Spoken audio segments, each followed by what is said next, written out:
Salam sejahtera bagi kita semua. Emana kembali hadir dengan podcast pembahasan firman Tuhan. Semoga firman Tuhan yang murni mampu merawat batin kita, menguatkan roh kita, dan membangun iman kita di hadapannya. Silakan menikmati podcast Emana hari ini. Salam damai sejahtera saudara-saudari pendengar podcast Emana.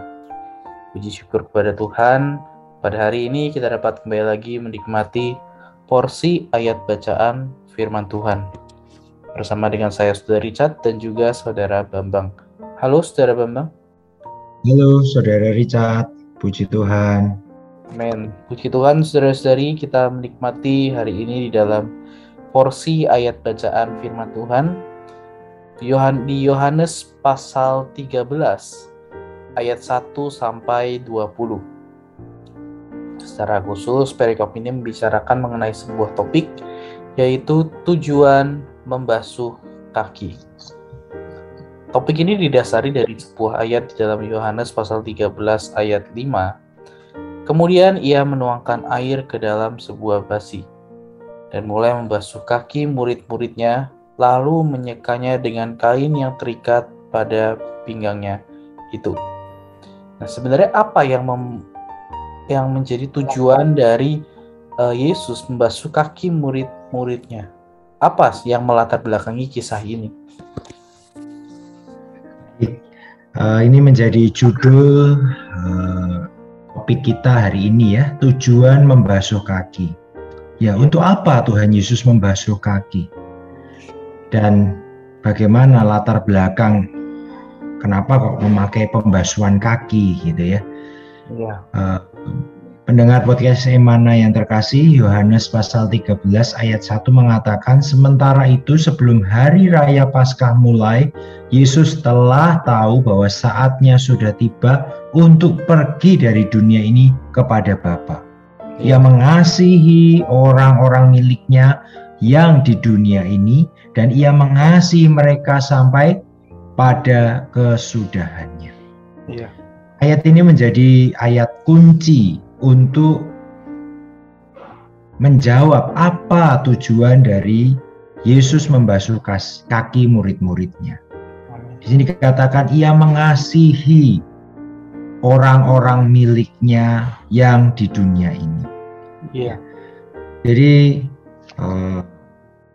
kita tahu bersama Tuhan Yesus datang ke dunia ini adalah untuk merampungkan penebusan. Dia mati di atas kayu salib untuk membayar lunas dosa kita. Amin. Dia menggantikan kita yang harusnya mendapat murka Allah. Iya. Karena itu dia datang ke dunia karena mengasihi kita. Iya. Ya. Dan kasih ini adalah kasih yang sampai kesudahannya. Ya, jadi dia datang ke dunia. Jadi kita melihat ya, ini adalah satu kondisi manusia yang jatuh di dalam dosa. Iya. Jatuh di dalam dosa itu seperti kaki yang kotor. Ya. Kaki, jadi dahulu orang Yahudi hanya memakai sandal dan tidak memakai kaos kaki. Iya. Mereka sering berjalan di tanah yang berpasir sehingga kaki mereka kotor. Jadi harus sering mencuci kaki. Ya. Mengapa Tuhan harus membasuh kaki murid-murid? Ini adalah menunjukkan bahwa dia merendahkan diri ya ke kaki para murid. Ini menyatakan bahwa Allah turun ke titik yang terendah. Iya. Ya. Titik yang paling kotor, yang paling berdebu, yang paling bersentuhan dengan dunia. Dia turun untuk membersihkan, membasuh bersih. Inilah kasih Tuhan kita. Ya, Tuhan membersihkan kita dari debu-debu dunia, dari hal-hal negatif yang ada di dunia ini yang menempel di atas kita. Iya. Ya. Tuhan tidak menegur kenapa kakimu kotor, tidak. Dia justru langsung. Ya.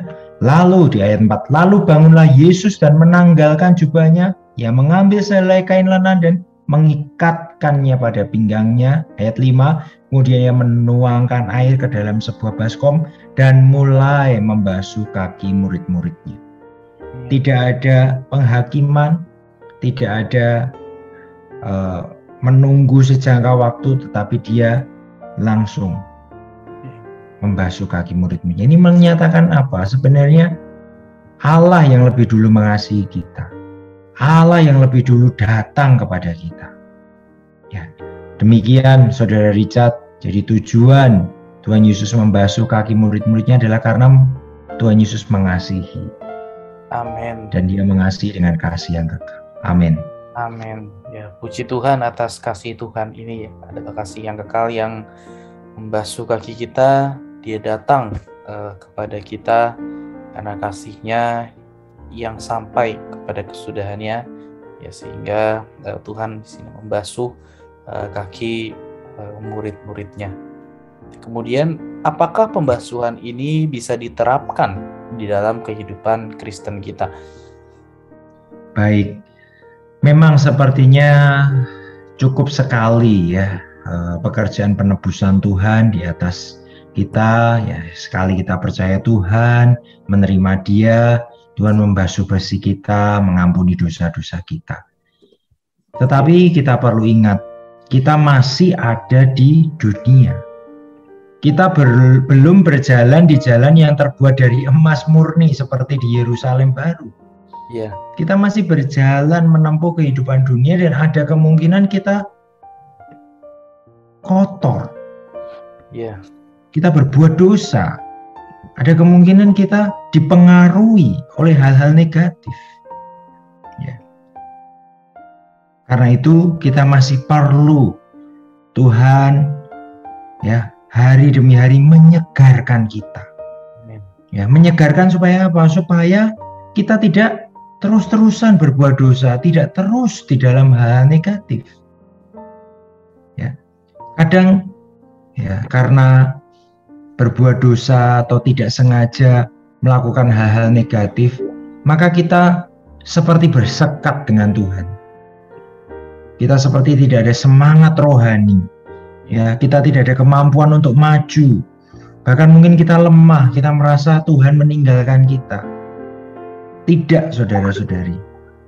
Tuhan selalu tersedia untuk menyegarkan kita. Amin. Membasuh kita. Iya. Ya. Tuhan pernah berkata, bukan?